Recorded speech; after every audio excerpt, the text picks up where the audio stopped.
everybody, Cody here today, back with another quick beginner bluegrass tutorial. Today we are working on pickup notes, or transition notes if you will, into a C chord, and then from a C chord into an F chord. And the reason we're working on this today is because this is a real good exercise to help our muscle memory. Right, you hear this all the time in bluegrass music. We're emphasizing these notes, that's what I'm talking about, our pickup notes, right? Kind of sounds like a Johnny Cash song, but essentially in the bluegrass and country genre, when we're playing guitar in this style, it's a lot of emphasizing and strumming between these notes, right? So in this lesson, we're going to break this down very quickly. If you find this valuable, make sure you like and subscribe. Stay tuned for more content, but let's dive right into this. Okay, so we've got our C chord, but then we've got what's called a C over G chord, okay? It looks like this. And the difference here is that we're using our pinky to hold down that second string on the 3rd fret instead of this finger. Instead of our ring finger, we're using our pinky finger, where our ring finger moves on top of the 3rd fret of the thick E string, or the 1st string here. And the reason we do this is so we can alternate or emphasize our root notes in this chord, in which case we have a C and a G, right? And when we alternate those notes while we strum, it gives us that classic bluegrass or country guitar feel, right? It sounds like this, right? And that's why we want this position as opposed to this position, because then you're moving your finger like that and it doesn't sound as clean. Now, depending on where you're coming from, you might use either or of these positions, this C or this C, and you'll be able to kind of figure that out the more you play. But for this exercise, we're just focused on this C over G chord here, okay? Now, to get into this chord, I played some pickup notes in the first example, and those pickup notes sounded like this, right?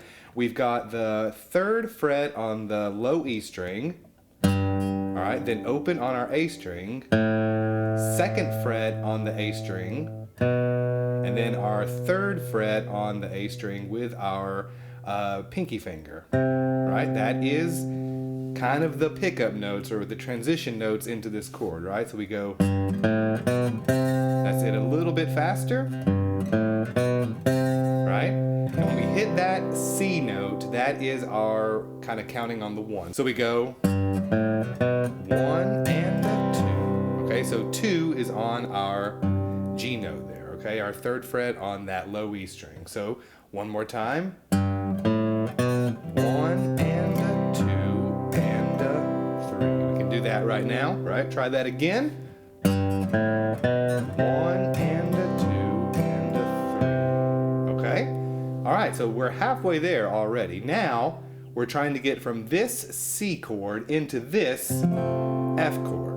And the easy way to look at this is that we're just basically moving our hand, keeping the same position, but we're moving our hand down kind of lower on the strings to get the F chord, right?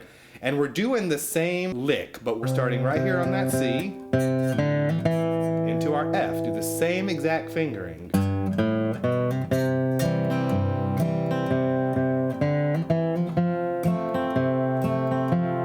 Okay, and from here, we are just sort of walking our way back up into that C chord, and that completes this exercise. But what we're doing is we're hitting the 3rd fret of our D string. We're still in this F chord, and we're going 3, 2, open, back to our C. Okay, so we put that all together. It's the entire lick that I played at the beginning.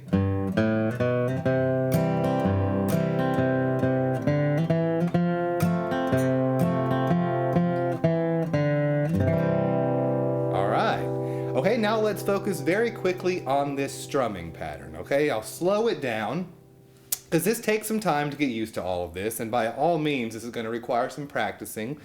But what I'm doing here, like I said earlier, is just going 1 and 2 and 3 and 4. Okay, and here I'm switching between that C and that G, and then when I'm on the F chord, I'm just switching between the F note and the C note here. All right, and you can practice this on your own. That's completely fine. Sounds like this. right? And on the C chord, it'll sound like this. All right, practice it slow when you're comfortable with it, when you've really got sort of your muscle memory working in your favor to where you can really pick and emphasize those root notes out. Start playing it a little bit faster. And the next day, go a little bit faster, and before long, you will see that this is basically, a lot of what constitutes bluegrass music, right? So it might come out sounding like this.